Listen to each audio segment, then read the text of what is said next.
This is exactly how to unfuck your YouTube videos and go from view jail to pulling millions of views per video. Because viewers only care about one thing. Does the video grab their attention and force them to watch? This is the secret to going viral. But 99% of YouTubers make the same mistakes over and over again and then give up when their channel doesn't grow. But what if I told you it's easier than you think? There's only 6 things you need to fix to blow up on YouTube. And today we're going to cover all of them. Starting with shitty titles, because most videos have titles that are just boring. They've either been done too much, aren't unique enough, or don't force the viewer to click. But the way to fix this is to steal Veritasium's title strategy. Take this video right here where he talks about a weird problem in mathematics. Most creators would title it something simple like the Collatz conjecture explained, but watch him explain why this doesn't work. The problem is, if I publish a video called the Collatz conjecture, the most likely people to click on it are those who already know what the Collatz conjecture is.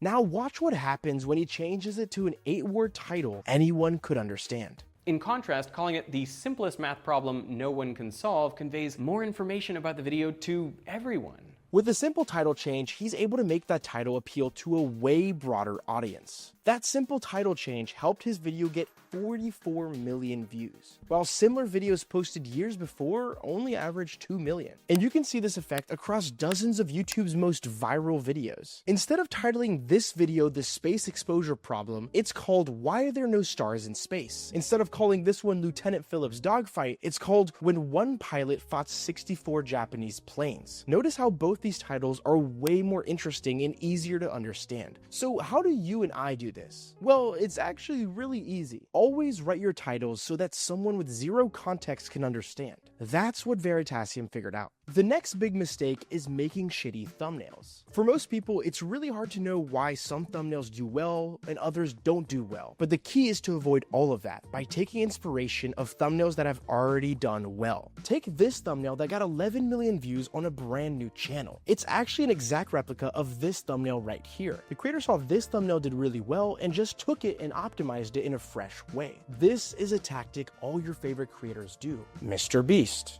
Eric, Ryan Trahan. But there's a very fine line. You don't want to just plagiarize other creators. The secret is to take inspiration from outside your niche. I call it niche hacking. Basically, taking a thumbnail that's done well in another niche and bringing it into yours. The reason this works is that you're basing your thumbnail on an idea that's already gone viral, but it's never been done in your niche. So you're still innovating. For example, this thumbnail did well in the Call of Duty niche. And if I take it and put it into the Fortnite niche, I've innovated while staying data backed. And with that, you have a proven thumbnail that you know will get clicks. Now, once you have the thumbnail down, the next step is to solve your video's intro problem. You see this retention graph? Well, most videos have a drop between 40 and 50% just in the intro. That means half of every person that watches your video clicks off in the intro. But great videos like those from Mark Rober, Ryan Trahan, and Mr. Beast cut that usual 50% drop down to 20%. So that's why I went hunting for the solution for this. And after posting a bunch of videos, I've found it. The perfect intro always includes 4 elements.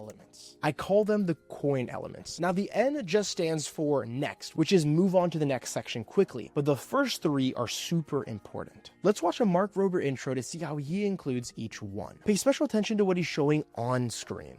This is a specialized human-shaped shark cage I designed. And this is me in the middle of a shark-feeding frenzy in that cage, which as it happens, doesn't actually keep the sharks out. Mark first starts by confirming the click of the packaging. The first clip shows exactly what was in the thumbnail. We have the thumbnail here, and we have some of the clips here. You can see they're basically the same. The ocean, a cage, a shark. This works just like a fishing hook. The thumbnail and title are the bait. If you make them right, it'll get the viewer to click on the video and watch the first couple seconds. But viewers aren't fully hooked until the intro confirms that the video is going to show them what they clicked for. And this is because it shows the viewer you're not clickbaiting. It's physically shaking the viewer and telling them, yes, what you saw in the thumbnail is gonna be in the video. But watch what Mark does next, because it's even more important. After showing the insane scenario of him being stuck with sharks, what he says next is a game changer. It's called opening a curiosity loop. But to understand how I ended up in the middle of the Bahamas with buckets of blood, surrounded by a butt-ton of sharks, we've got to go back exactly 1 year. This naturally makes you curious. Mark pauses the interesting action going on and goes back in time. Now you have 2 reasons to watch. The first reason is that you want to get back to that interesting moment with the sharks and see what happens next. The second reason is you want to see, wait, how did he get in this situation? You're being hit with not one, but 2 curiosity loops, which will make you want to keep watching. But the most overlooked parts of intros are the intrigue visuals. It's what Mark is showing on screen. While average videos look something like this, 30 seconds of talking straight to the camera, Mark purposefully crafts his intros with incredibly interesting footage to create visual curiosity. This underwater cage surrounded by sharks, this gallon of blood being poured, and all of these other clips on the screen. Mark does this because YouTube is hyper competitive. Nowadays, you can't just try to hook viewers with your words, you have to hook them with the visuals on the screen as well. Now, the best way to do this in your YouTube videos is to just stop showing yourself yapping.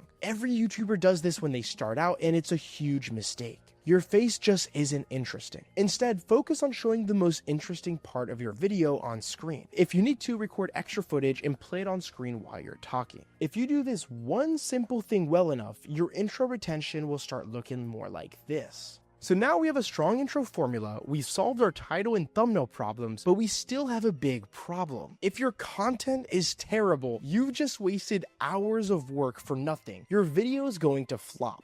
But there's an easy solution. Go look at any of your videos right now, and I guarantee the retention graph looks like a ski slope. Just more and more people leaving till there's barely any left. This is a blaring warning sign that your content is too repetitive. But there's a really easy fix for this. Just add more segments to your content. Take this video from FootCrunch, a YouTuber with 12 million views. He made a video where every time you score a goal, you win $100. Now, this video could have been very straightforward. You just record a guy shooting goals and then come back 24 hours later and see how much he's made. But that would be too repetitive. So instead, Crunchy introduces unique challenges throughout the video to keep things fresh. This is something any creator can do. If you're creating entertainment content, just create a variety of interesting challenges throughout the video. If you're creating educational content, focus on sharing the information as interestingly as possible. Alright, next up is fixing retention issues. We've already talked about the intro and content aspect of retention, but there's actually one more part that's arguably the most important aspect of solving retention. And it's a mistake every big YouTuber had to fix before leveling up their views. I'd call it the dip method. Okay, here's how it works. Every video has something called a retention graph. Now, I want you to pull up any video on your YouTube channel and look at the dips in the retention graph. These dips are moments when viewers leave. The bigger the dip, the more people are leaving. For this video, it was these 3 moments where people left the most. And when you go back and play these moments, 2 times I give a follow-up example after finishing the main point. My theory for why this happened is that since the viewer already got the information they came for, they don't want a follow-up example and then leave when they get it. But here's the most critical part. None of this stuff matters unless we test these theories in the next video we post. So for my next video, I'm making sure to remove any follow-up examples and moving on quickly to the next point. And what I love is that this strategy isn't just for fixing retention, but for YouTube growth in general. If you can consistently identify what's wrong with your videos and fix them, you create a system that guarantees success on YouTube. But that takes time. And even when you can identify what's wrong with your content, you can't always fix it by yourself. And one of the best way to do that is to analyze what bigger creators have done before you. So click this video right here to see how Mr. Beast beat YouTube.